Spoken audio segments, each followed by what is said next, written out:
Ang eksenang ito ay medyo nagpatulala kay Xiaotian. Napakagalang, lumuluhod kapag nakakakita ng isang tao. Hindi mabuksan ni Tian ang kanyang mga mata, napakaliwanag, hindi makita ng malinaw ang mukha. Naglakad si Xiaotian Soul sa tabi ni Poppy, tiningnan si Tian na nakaluhod sa lupa at kumunat ang noo.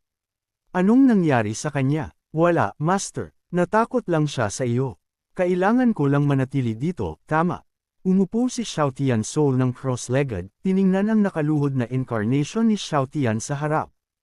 Humikab, sumandal at ang babaeng mahaba ang buhok ay lumuhod, inilagay ang ulo ni Xiaotian sa kanyang hita, tumangala at lumapit. Mula ngayon, manatili ka lang dito ng masunurin, huwag mong isipin na lumaban. Kinagat ni Xuan ang kanyang ngipin, ang kanyang buong katawan ay mahigpit na pinigilan, hindi makagalaw. Bakit? Ano ang pinagmulan ng taong ito? Umungal si Xiaotian sa loob niya nang hindi makapaniwala.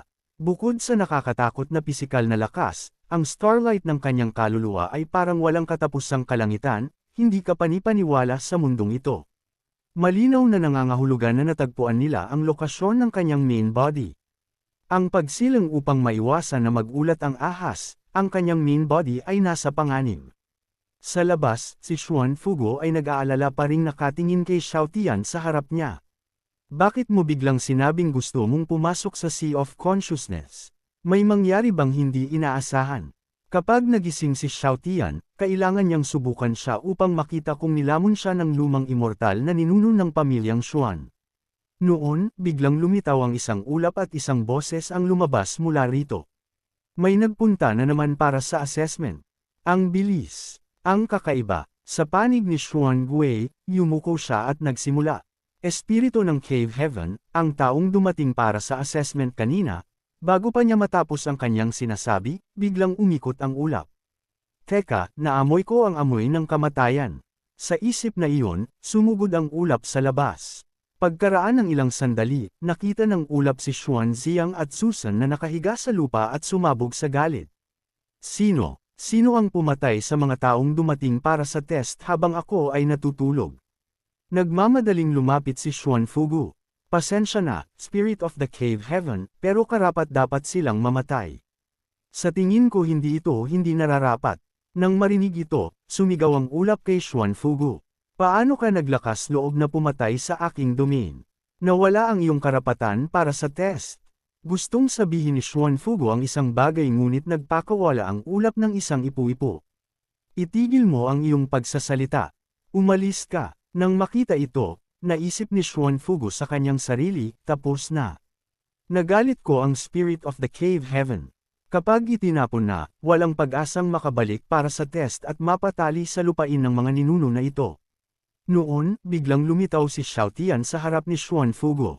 Sino ang nagbigay sa iyo ng pahintulot na bulihin ang aking lolo? Nang makita siya, agad na tinanong ni Xiaotian. Naaalala mo pa ba ang dalawang salita sa gitna ng iyong titulong Supreme Benevolent Deity? Medyo walang magawa na sumagot si Xiaotian. Lolo, sa sandaling ito, hindi mo na talaga kailangang tanungin ako ng ganyang nakakahiyang tanong. Mas mabuti kung panatilihin natin sa ating sarili kaysa sa iparating sa publiko. Pasensya na, kinakabahan ako. Ang ulap na nakikinig sa kanilang usapan ngunit hindi pinansin ay nagalit. Mga tanga na tao, naglakas loob na baliwalain ako. Tanggapin ito. Sa gayon, nagbagong anyo ang ulap sa isang martilyo at inatake sila. Mabilis na sinangga ni Shugwei si Xiaotian. Maliit na Xiaotian, mag-ingat ka. Sa sumunod na segundo, nahuli ni Xiaotian ang martilyo gamit ang kanyang mga kamay, at ito ay naging isang sanggol. Lolo, ito ba ang Spirit of the Cave Heaven? Natatalo na ba ito? Sa pagtatapos pa lang niya ng kanyang sinasabi, ang batang-bata ay nagpakawala ng isang electric shock kay Xiaotian. Sige, kung gayon, hindi ka makikinig sa aking lolo at igigiit ang pagpapalaya sa kanya, at ngayon inaatake mo ako habang sinusubukan kong pakalmihan ka. Nagalit si Xiaotian at tinanong ang kanyang Poppy. Poppy, tulungan mo akong suriin kung anong species ito. Kung diretsa ko itong tatamaan, mamamatay ba ito? Master, ito ang Spirit of the Cave Heaven. Hanggat umiiral ang Cave Heaven, magiging immortal ito, sagot ng Poppy. Nang marinig ito, agad na itinaas ni Xiaotian ang kanyang braso at sinampal ang puwet ng batang-bata. Anong batang walang pinag-aralan? Ang batang-bata ay galit na sumigaw sa lalaki. Hindi kita bibigyan ng test kung mapapatay mo ako. Tumawa si Xiaotian. Sa tingin mo hindi ko alam. Hanggat nananatili ang cave realm na ito, ikaw ay immortal at hindi masisira. Tinitigan ng bear child si Xiaotian. Kung may kakayahan ka, hulihin mo ako. Sa pagbagsak pa lang ng mga salita, nagbagong anyo ang bear child sa isang ulap at umalis. Galit na sumigaw si Xiaotian. Nang ahas kang subukan ng aking maliit na pasensya. Ang spirit of the cave realm ay idinila ang kanyang dila, nangungut siya kay Xiaotian at Yu Fugo, sinusubukang galitin sila. Sige, kung maglakas loob ka. Ang bear child, 3 araw ng walang bagbog ay magiging dahilan ng panggugulo sa bubong. Magsasalita si Xiaotian ng matindi, lumalapit ng sapilitan. Nang malapit nang lumapit si Xiaotian ng sapilitan, biglang nagkaisa ang barrier formation, naging multo ng isang matanda na may asarol, nakangiti. Isa sa 4 na emperor sa ilalim ng Human Emperor, Great Virtue Emperor. Lumitaw ang multo ng Great Virtue Emperor, bahagyang itinaas ang kanyang kamay. Mga panauhin, mangyaring maging panatag at tanggapin ang test. Huwag maging masyadong magagalitin. Ang Cave Realm Spirit na ito ay lumabag sa mga patakaran muna, at gusto mo pa ring sundin sila ng iba. Lumapit si Xiaotian, biglang sumuntok, na nagpapasabog sa ulo ng multo ng Great Virtue Emperor at ang buong espasyo ng Cave Realm ay baliw na nanginginig, lumalabas ang mga bitek sa lahat ng dako. Si Xiaotian, na may mapanuring mukha, ay lumapit sa ngayon ay natulalang Cloud Baby. Biglang, may hawak na lubad si Xiaotian sa kanyang kamay. Mukhang may problema sa pag-iisip ang Cave Realm Spirit na ito. Ang mga paraan na iniwan ng Great Virtue Emperor ay hindi sapat, hinahayaan kang maging baluktot. Dahil hindi sapat ang ginawa ng Great Virtue Emperor, kung gayon, ako, bilang isang junior, ay tutulungan siya ng maayos na turuan ka, ikaw na pasaway na bata. Ang Cave Realm Spirit na nakita si Xiaotian na lumalapit ng paunti-unti, sa kanyang mga mata, ang kabilang partido ay parang isang halimaw na demonyo. Sobrang takot ang Cave Realm Spirit kaya tumakbo ito, ngunit mas mabilis ba ang bilis nito kaysa kay Xiaotian? Halos sa sandaling lumingon ito, nahawakan na ito ni Xiaotian. Nang ahas ka pa ring tumakbo. Hindi na tumatakbo, ha? Magsalita ka. Nanunood si Xuan Fugo mula sa malayo, narinig ang mga sigaw. Ito ang pinakamadaling pagkakataon na nasupil ko ang Cave Realm ng ninuno ng pamilyang Xuan. Ang lakas ng pakikipaglaban ni maliit na Xiaotian ay nakakatawa. Sinira pa niya ang defense barrier na personal na ginawa ng Great Virtue Emperor. Biglang, tila naalala ni Xuan Fugo ang isang bagay, lumingon siya at lumakad patungo sa isang silid. Pagkalipas ng ilang sandali, binabasa ni Xuan Fugo ang 100 paraan sa pagtanim ng halamang gamot. Tulad ng inaasahan mula sa Great Virtue Emperor, isang parmasyutiko sa kapanganakan. Ang nilalaman ng libro ay tungkol sa pagtanim ng halamang gamot. Baka interesahin ito si maliit na Xiaotian, baka makita niya itong kawili-wili. Nang sandaling iyon, ang Cave Realm Spirit na nakatali sa lahat ay itinapon sa loob, umiiyak at sumisigaw. Nagkamali ako, hindi ko inakala na ang mga taong iyon ay napakasama. Marami kang tiniis bago, at tama lang napatayin mo ang mga taong iyon. Ako ay ignorante at bastos kanina, mangyaring patawarin mo ako, nagmamakaawa ako sa iyo. Sa sandaling ito, biglang sumigaw si Xiaotian. Maging mas tapat ka sa iyong saloobin. Ang pag-iyak at paganguy-nguy ba ay tinatawag na pag-amin sa iyong pagkakamali. Nang makita si Xiaotian na papalapit, ang batang ito ay mayroon nga. Pagkatapos ay kinawean ni Xuan Fugo ang kanyang kamay. Sige, pinatawad na kita. Sa pagkarinig nito, kinawean ni Xiaotian ang kanyang kamay at nawala ang mga lubad sa Cave Realm Spirit. Dapat kang magpasalamat sa kabaitan ng iyong lolo, kung hindi, mapupunta ka sa gulo. Nang marinig ito, agad na niyakap ng spirit ang binti ni Xuan Fugo. Lolo Xuan, alam ko na talagang nagkamali ako. Salamat sa pagpapatawad mo sa akin. Pagkatapos, si Xuan Fugo, na may hawak na libro, ay kinawean si Xiaotian. Maliit na Xiaotian, halika sandali.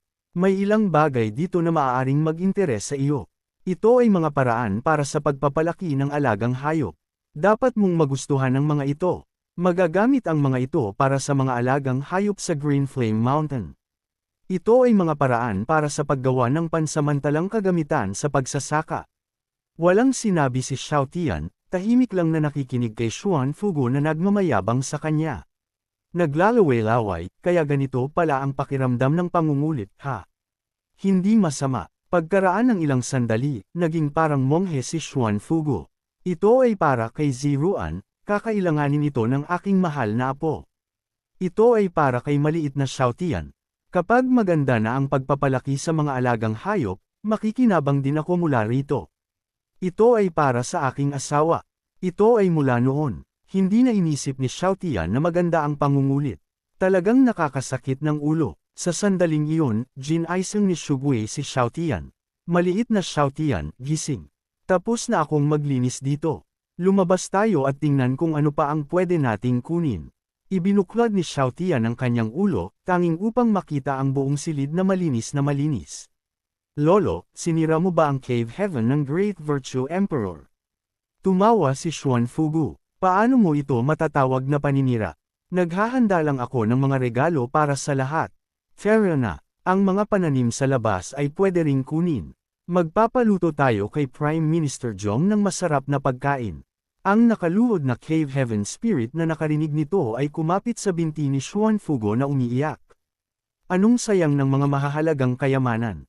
Bawat halaman na pinatubo ko ay isang espiritual na halaman o gamot. Paano mo lang gagamitin ang mga ito bilang ordinaryong pananim? Sobra na ito, ngunit tiningnan siya ni Xiao Tian ng malamig. May problema ka ba dyan? Ang Cave Heaven Spirit ay mabilis na nagbago ng tono. Ang mga espiritual na halaman at gamot na iyon ay may napakagandang kalidad. Ang paggawa sa mga ito ng pagkain ay tiyak na magiging pambihirang sarap. Isang karangalan sa kanila ang kainin ka. Binigyan ni Xiao Tian ng thumbs up ang spirit, kinikilala ang kanyang pagkaunawa. Minasahe ng spirit ang kanyang binti, sinabing, hanggat nasisiyahan ka. Samantala, si Xuan Wei na nagmamasid sa kakaibang pag-uugali ng Cave Heaven Spirit ay hindi napigilan ng kumaibot ang kanyang kilay. Maliit na Xiao Tian, nasupil ko ang 5 ancestral land Cave Heavens ng pamilyang Xuan, ngunit hindi ko pa nakita ang anumang Cave Heaven Spirit na tulad nito napakabuhay at animado. Hindi ba ito kakaiba? Ipinaliwanag ni Xiao Tian, hawak ang isang Cave Heaven Spirit. Sinasamba ng Cloud Coming Empire ang Cave Heaven na ito bilang isang sagradong lugar, hindi nila alam na ito ay ginawa ng Great Virtue Emperor. Sinasamba nila ang Cave Heaven Spirit. Ang mga spirit na ito na hinawakan ng mundong moral ay nakabuo ng katalinuhan at sa gayon ay lumilitaw na mas parang buhay. Kadalasan din silang nagnanakaw ng pagkain. Naguguluhan si Shugui. Nagnanakaw ng pagkain. Lolo, sumama ka sa akin sa labas at makikita mo, sagot ni Xiao Tian. Nang marinig ang usapan ng dalawa, pinawisan ng malamig ang Cave Heaven Spirit. O hindi, ngayon na nalaman nila, bubugbugin na naman ba ako? Pagkalipas ng ilang sandali, lumabas ang dalawa. Itinuro ni Xiao Tian ang isang lugar. Lolo, tingnan mo doon. Mayroon pang mga espiritual na halaman. Tumango si Xuan Fugu. Oo nga, bigla, sinabi niya kay Xiao Tian. Maliit na Xiao Tian, matulog ka muna. Pipitas ako ng ilan at pagkatapos ay aalis na tayo. Hindi nagtagal, abala si Shugui sa pagpitas ng mga espiritual na gamot habang si Xiao Tian ay nakahiga at natutulog.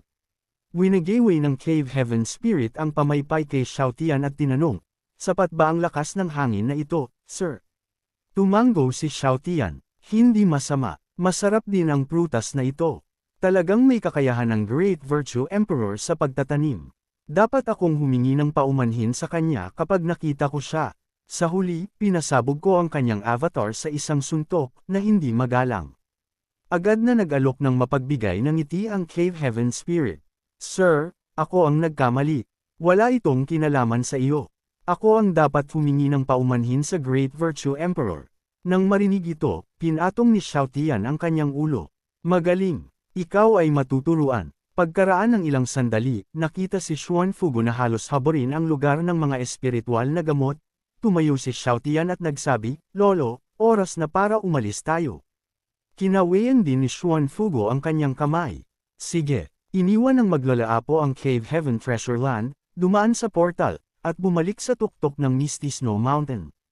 Sinundan sila ng Cave Heaven Spirit. Like, comment, share, and subscribe naman dyan mga itudo. Maraming salamat po.